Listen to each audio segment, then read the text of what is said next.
Yeah, that's not gonna work at all.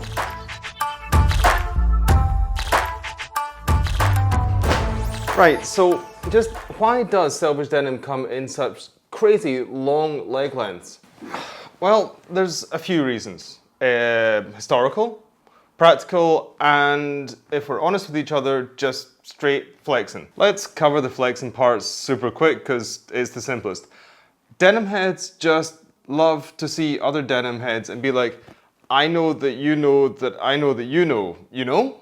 But so we can do this, so we can recognize each other in the wild, we need a little bit of extra lens so we can cuff and we can show off our beautiful selvage ID. And yeah, we also like to look down on the uninitiated, you know, when they're showing that cuff but some overlocking. Ugh. But what we really love most is that when two denim heads are together and then we pass somebody with a cuff showing some overlocking and then it's like, I know that you know that I know that you know that his jeans suck. Yeah, honestly, when it comes to jeans, we're not very nice people.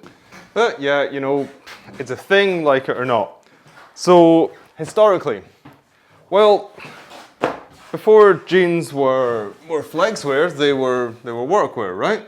And they came in one size, one leg length, and that leg length was long. These things were produced en masse and they had to do three things. They had to be tough, they had to keep you decent down the mines, and they had to fit just about any body type. Tall, short, taller, shorter. Levi's, Lee, whoever else were making the jeans way back then, they did make the concession. They're like, okay, maybe we're gonna give you guys a little variety, a little variation in waist sizes, but you want different leg lengths? No, that's bougie. This is workwear, this is manly stuff. If you want to have different leg lengths, you could take care of it yourself. And they did. You know all those pictures of the miners with the like massive big cuffs? That wasn't fashion, that was necessity. Okay, last thing here, practicality. The practical side of this is definitely historical, but it still holds a lot of sway today, so it's worth mentioning it in its own separate thing. You're a denim brand, and you're not Levi's with all its millions or billions. Actually, just how much is Levi's worth nowadays? $6.3 billion. Fucking hell. Okay, but anyway, you're a smaller denim brand. And as a smaller denim brand, you've got to be a little bit smarter with your production.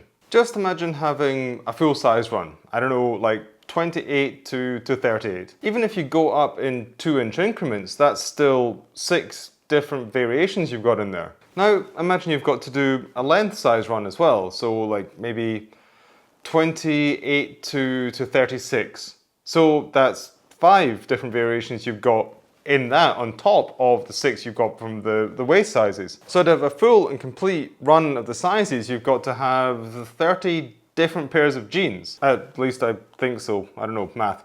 Anyway, and that's only having one pair in each size. I mean, some sizes are obviously going to be more popular than others. So that is a massive amount of stock for a store to carry and for a brand to produce. It's just much better to do one crazy long leg length in a range of different waist sizes. Less stock, less waist, and you can actually get your perfect leg length. Because honestly, 2 inches does make an awful lot of difference. Stop it. Most everyone should have their jeans tailored in some way. I mean, at the very least, they should be shortened up to your exact leg length. But yeah, how do we do this? Well, actually, it's really just super simple. But there are a few important things to keep in mind. But you know, it's going to be so much easier if I show you. So yeah, let's go.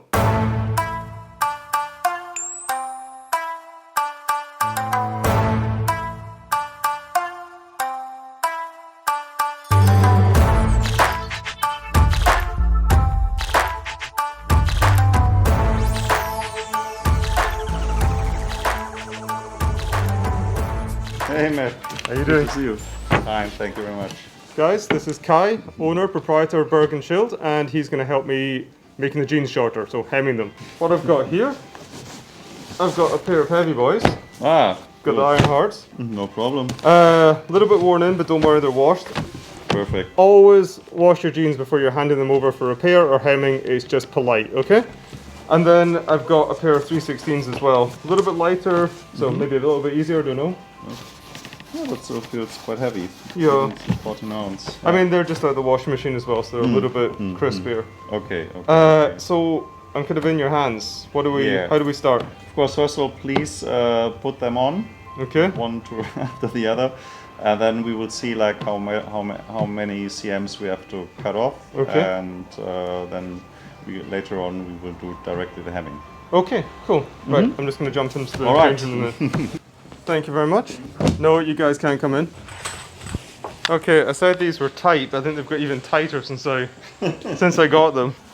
Good thing is about the 21 ounce denim, it's much stiffer and it stands up like this. You can roll it much easier, and but I think everybody has a different opinion on that. So now it's also a question like how do you want to wear them? Do you want to do it like more that you wear ankle boots to get them a little bit too short, or do you want to wear it more with the more like with the indie boot? Right, so about the length of the turn up, because I'm not quite clear what you're meaning with the different shoes and the ankle boots.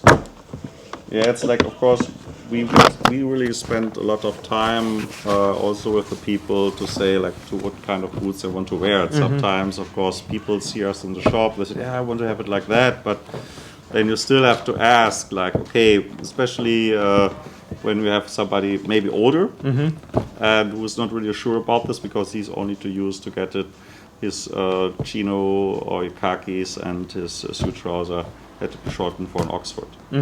And and of course sometimes we get it, it's like asking, okay, if you want to have a turn up, a small turn up, you want to have it like this, the trousers in the air, you want to see that maybe some people see a little bit of the socks, some details, and of course mostly it's more easy because people wearing like ankle boots, Red Wings, Vibrams, or whites or something. So that's what I do, is like, okay, I have them like shortened like that, and then I could do a turn up, and then you still see the whole ankle boot. Yeah, yeah. And but we take our time to ask people really all the details, what they expect. So the length I've got just now is good for ankle boots, but it'd be a little bit too short if it was for a pair of Oxfords. Yeah. Okay. Yeah. Okay. So you still have some time to think about it. But I also see you usually wearing also the 877 Irish Setter. Yeah. This would be perfect. Yeah. And or like it's a 9030, the old Red Wing. So I would recommend this for that. Otherwise you still have to crop it, take 2 or 3 times again. Yeah, I know that's a bit too much. And like for something as slim as this, I'd be wanting to wear those. Or be wanting to wear a pair of Chelseas or something, so... Yeah. And I think especially when you have like a 21 ounce denim, which is a little bit too long, it's really... It's a massive trouser, even it's a slimmer cut. Yeah.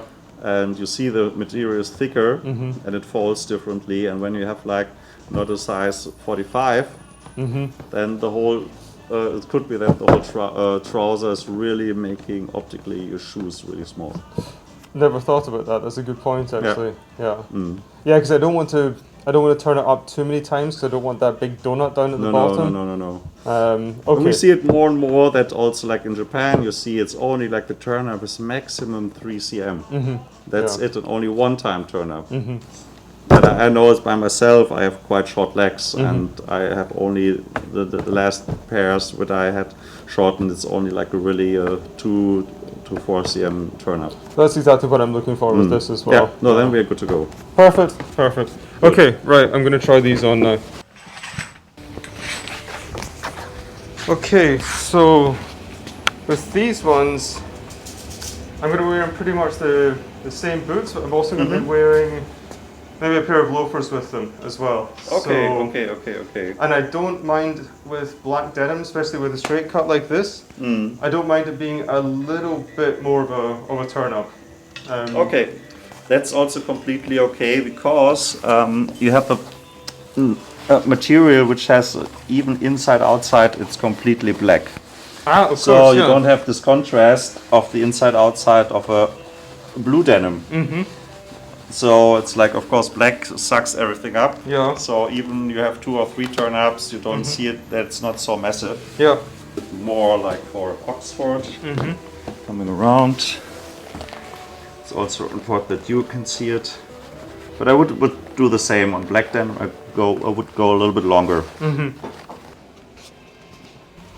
Yeah, so I've really got, I'd say, another couple of centimeters in these. The other ones were maybe this is much longer. It would be also cool if you wear, I don't know, a Chelsea boot. And then you can crop it up, depends on, or an Oxford. And so you can also wear them to a more official occasion. Yeah, true. Yeah, because the other ones were, I think, 2 centimeters or so off the ground, and these are almost touching. Okay, perfect. Right, then I think we're good to go. Okay. Here we go.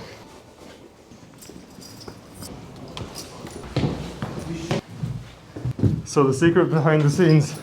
This is amazing. It's a bit of our archive, and like, yeah, my weakness is collecting everything and buying everything what I like.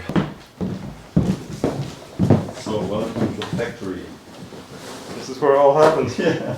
This is where you're going to butcher my jeans. Table tennis tournaments and darts tournaments and some work sometimes, yeah. And we've got the machines here. We've got 2 of them. Yeah, it's a story about, this was the first machine, the Union Special. Everybody's expecting that we do it with that, and invested a lot of money, maybe the same money for the price we bought it, that it's broken and repaired, broken right now.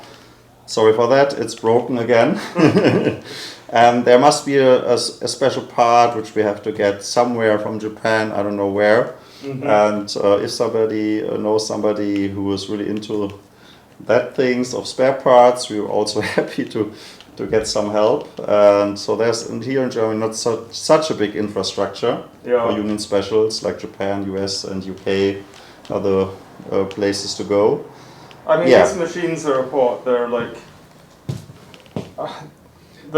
at least 50 years old, right? Yeah. It's so we were not able to really find out the exact dates. So N60s was the thing. The guy who sold it to us told us, and of course it sounds good to us that it was there in the factory of Levi's in the USA, but we have no proof. So but it's in a way, of course, a beautiful machine. It's doing a great job, but. And because that we have to serve the people and constantly we can say, now you have to wait another 2 months because we are looking for some parts. We bought this machine. It's a Global, and so I guess with Global and the Yukis, this is usually like how denims are finally made with the hemming. So of course nobody in a Japanese factory is sitting on an old Union Special, so they use the machines which has a compressor where you can have an automatic cut with that, with the needle and the yarn, and so it's much easier and of course much more reliable. That's an important point if you're hemming like 10 jeans a day. Yeah,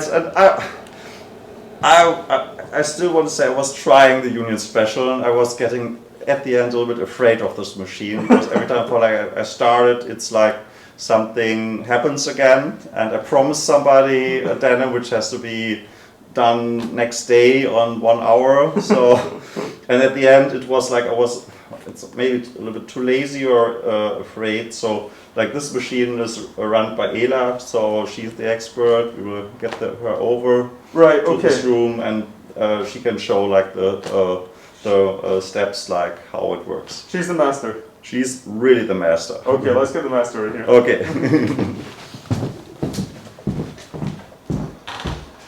Okay, here comes the master. Yeah. So we have measured up my jeans, and like Kai was kind enough to sort us through everything. So I've got 2 different lengths.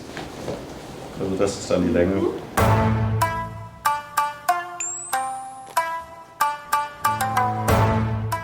As I understand it, there's 3 lines here. We can't just cut it to the length that I want it to, because you've got to sort of fold a couple of layers of fabric over, so you've got the chain stitched hem here. So we've got the part that's going to be the chain stitch, and then we've got the cutting line. This is where this is the rest of the fabric that's going to be chopped off. Now you can butcher my jeans.